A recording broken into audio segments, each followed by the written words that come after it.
The word jinn is Arabic for demon, and it is where we get the word genie. Unlike many religions, Christianity to name one, Muslims have been given more detailed information regarding the beings in the spirit world, and since much of these details are echoed by those in the occult, the Muslim perspective regarding the spirit world is worth reviewing here. Muslims believe that the jinn were created before mankind and are beings of free will to an extent. The bodies of the jinn are said to be made of smokeless flame, while humans are said to be made of clay and angels made of light. The jinn may come in many forms, but the most common forms are those of spirit, those of man, and those of snakes. There are many reports throughout the scriptures of Islam of jinn in human form. Jinn are said to cause strife and illness among humans and, although not all jinn are evil, delight in making hardship for mankind. Jinn who are wholly evil and operate as direct agents of Satan are called shayateen, and our more powerful jinn are called afrit. As stated previously, the possession of the jinn is often responsible for the worst crimes, the worst acts of impulse, psychological problems, and many physical illnesses. Headaches, insomnia, nightmares, laziness, and antisocial behavior have all been frequently attributed to the influence of jinn. Muslims also believe in the vampiric nature of jinn, claiming that those who sleep in the presence of jinn will wake up tired and depleted. Muslims and members of the occult believe that there is some kind of contract or agreement between our race and the race of jinn. In the occult, this contract is referred to as the covenant.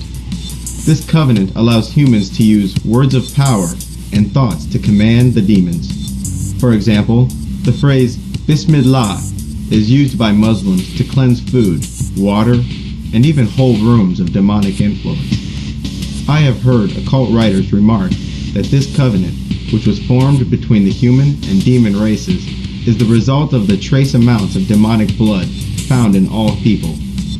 And it is this blood tie that allows humans, using magic, to master and command our ancestors. Muslims believe that the jinn have been barred from the heavens.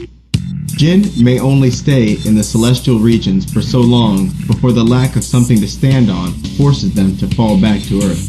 They believe that the falling or shooting stars are jinn who have been attacked by angels and forced to plummet back to earth. Today, it is part of popular culture to make a wish when witnessing a falling star.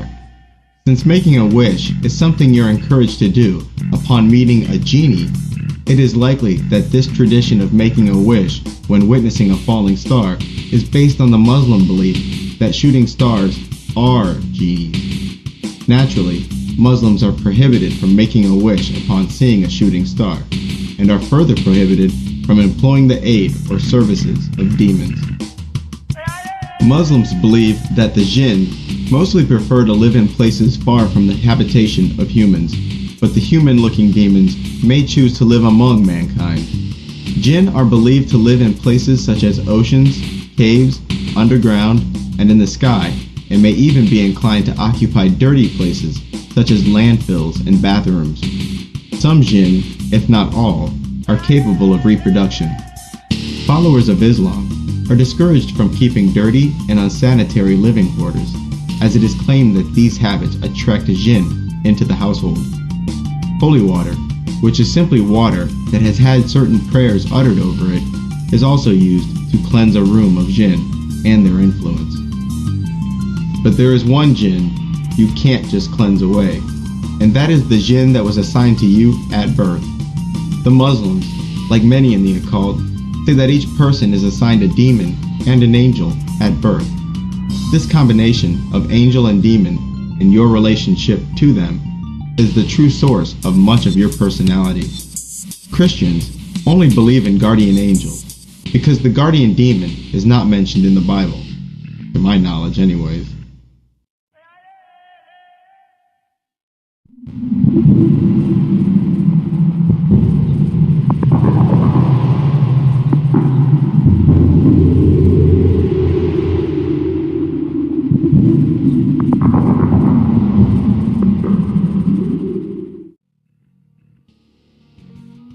next classification that those in the spirit world fall into is called larvae. Larvae, sometimes called thought forms, are the parasites of the spirit world. These parasitic entities are the direct creation of the desires of man. When a person concentrates on a single thought, a larva is formed. Many times, a thought form will die and dissipate the moment that person's attentions are directed elsewhere. But if the individual is consumed by that thought or desire, the larva will continue to grow.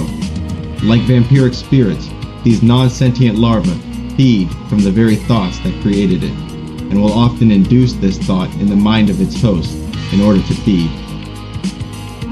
These beings are not intelligent and cannot be commanded, only banished. The only trace of intellect they display is a sense of self-preservation. These larvae feed upon the life force of their host and continue to steal his vitality until he no longer feeds the being with obsessive thoughts which are usually negative in nature.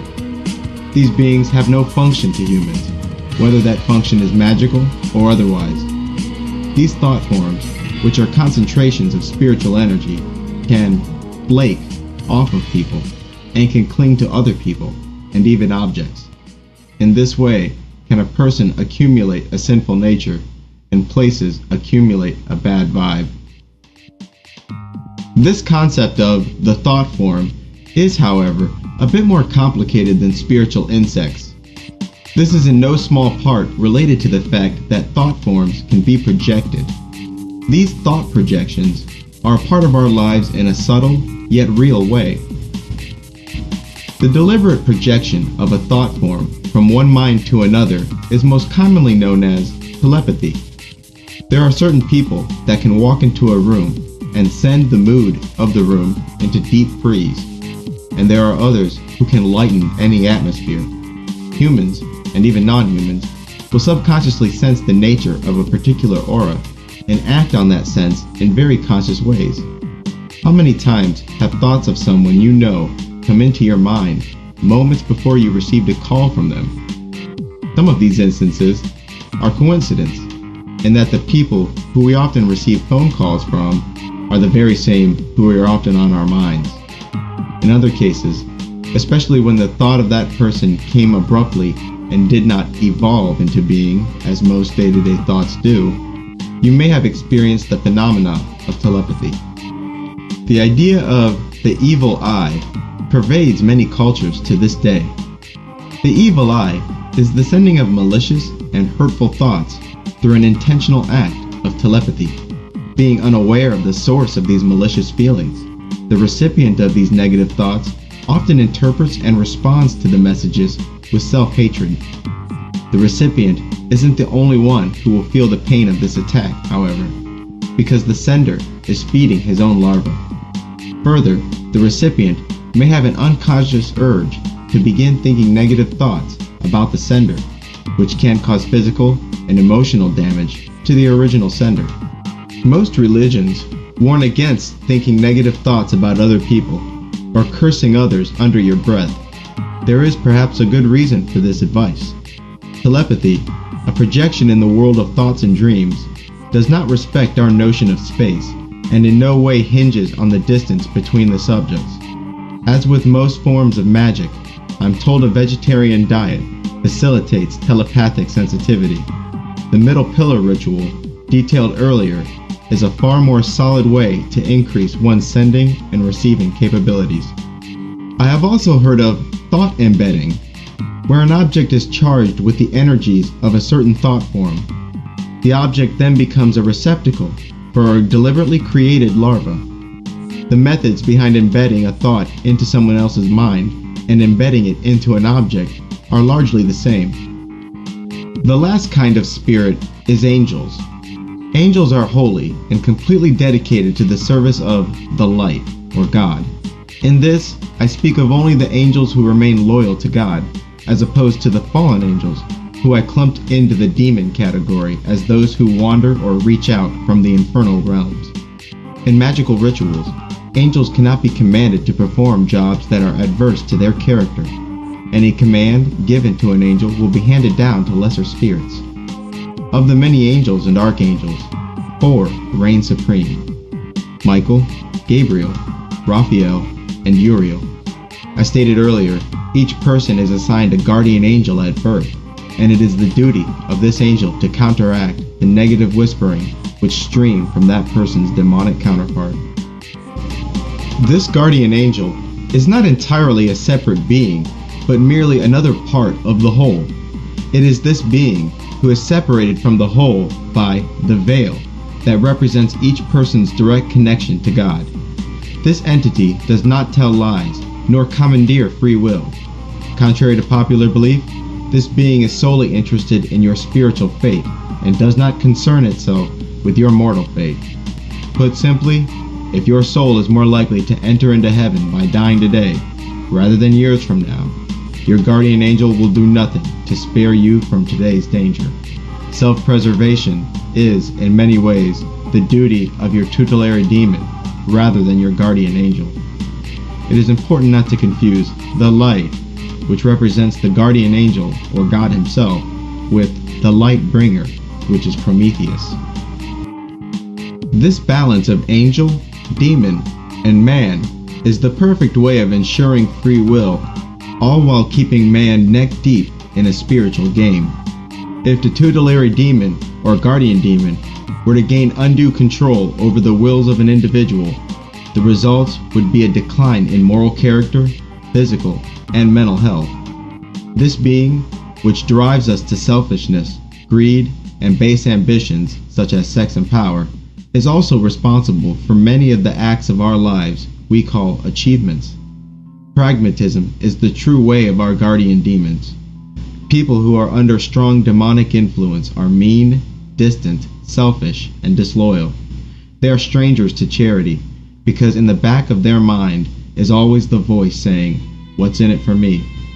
These individuals will also exhibit many self-destructive behaviors like drug use, promiscuous sex, overeating, gambling, etc. Individuals who are strongly under the influence of their guardian angel are gentle and unambitious. They will extend their resources to others with one act of charity after another until they've made themselves destitute. Their distaste for conflict makes them virtually defenseless, and their unwillingness to gain power over others leaves their sphere of influence extremely limited. They have a jovial spirit that not even the most dire conditions can crush, and are often treated with kindness, even by unkind people. Sending thoughts from one person to another can be done in multiple ways, even unconsciously, as stated earlier. If you were attempting telepathy, I would recommend you use multiple methods to achieve this. In order to use telepathy to implant thoughts, you must first understand this. Each person has a part of their body on every plane of existence, reaching all the way up to God himself. Telepathy is communication on the astral plane. The astral plane does not respect our sense of space and distances, yet still has separate locations. Like the internet parallel that I illustrated earlier, each of these locations can be accessed by a single mind. In the astral world, to imagine a thing is to access its location, and it is this location that you will direct your thoughts. Detailed visualizations of the target person or object must not be neglected. This is even more important than the method of thought transfer. First, imagine the person in the sharpest possible detail sitting in front of you. Begin to tell the person your thoughts, the command or message, and explain what you want them to do and why they should do it. Second, imagine yourself in their body, sitting in front of you, as if you've moved your consciousness and awareness into the target. After moving your consciousness into the target, you should then visualize looking back at yourself through their eyes. Imagine yourself detailing the command or message through their eyes. Imagine them complying to your demands. Third, imagine the command or message as a ball of energy or an image, and imagine that energy or image being inserted into the target person or object.